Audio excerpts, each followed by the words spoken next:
So ముఖ్యంగా అందుకనేనండి ఈ screening test అనేది మనం ఎప్పుడు చేసుకోవాలి. సో ఎవరికి అందరికీ ఈ గుండె లక్షణాలు ఉంటే వాళ్ళకి హార్ట్ ప్రాబ్లం చెప్పలేమండి. సో ఎవరికైతే risk factors for heart disease ఉంటాయో, సిఏడి అంటాం, కోరోనరీ ఆర్టరీ డిసీజ్ అంటే గుండె రక్తనాళాల్లో బ్లాకేజెస్, దాన్ని సిఏడి అంటారు. సో ఎవరికి వచ్చే అవకాశం ఉందంటే కొన్ని రిస్క్ ఫ్యాక్టర్స్ చూసుకుంటూ ఉంటాం, modifiable and non modifiable.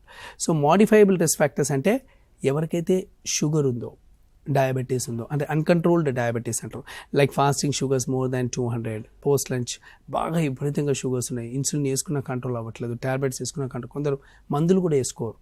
So అలాంటి వాళ్ళు ఈ హార్ట్ అటాక్ వచ్చే అవకాశాలు ఎక్కువ. సో ఎందుకంటే ఈ ఎక్సెస్ షుగర్ అనేది కొలెస్ట్రాల్గా కన్వర్ట్ అయిపోతుంది. ఆ కొలెస్ట్రాల్ అనేది మన రక్తనాళ గోడల మీద డిపాజిట్ అవ్వుకుంటూ ఈ బ్లాకేజెస్కి కారణమవుతుంది.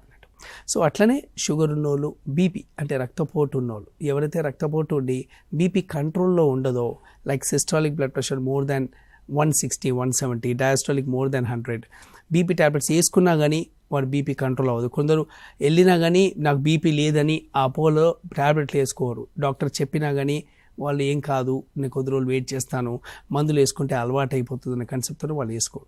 సో బీపీ ఎక్కువ ఉన్నోళ్ళు, తర్వాత ఊబకాయం ఉన్నోళ్ళు, ఎస్పెషల్లీ ఒబేసిటీ, లైక్ ఒబేసిటీ ఉన్న వాళ్ళు ఖచ్చితంగా వాళ్ళ కొలెస్ట్రాల్ ఎక్కువ ఉంటుంది, వాళ్ళకి షుగర్, బీపీ కూడా ఉంటుంది. సో ఈ ఒబేసిటీ ఇవన్నీ 3 జనరల్గా రిస్క్ ఫ్యాక్టర్స్ అని చెప్తారు.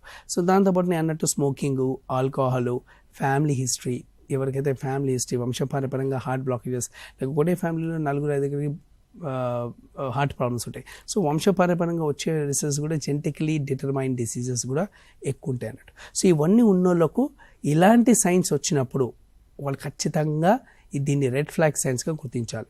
సో ఈ రెడ్ ఫ్లాగ్ సైన్స్లో ఛాతీలో మంట, ఛాతీలో బరువు ఉండడం, చేయి లాగడము, చెమటలు విపరీతంగా రావడం, ఆయాసం రావడం. సో ఇంతకుముందు చేసే పనులు అవలీలగా చేసేది ఇప్పుడు ఈవెన్ 200-300 అడుగులు నడిచినా కానీ ఆయాసం రావడం, మెట్లెక్కితే ఆయాసం రావడం. సో ఇవన్నీ సైన్స్ ఆఫ్ హార్ట్ డిసీజ్ అంటారు. హార్ట్ అటాక్కి ఇది ఒక వన్ ఆఫ్ ద యాంజినల్ ఈక్వలెంట్గా మనం పరిగణించవచ్చు.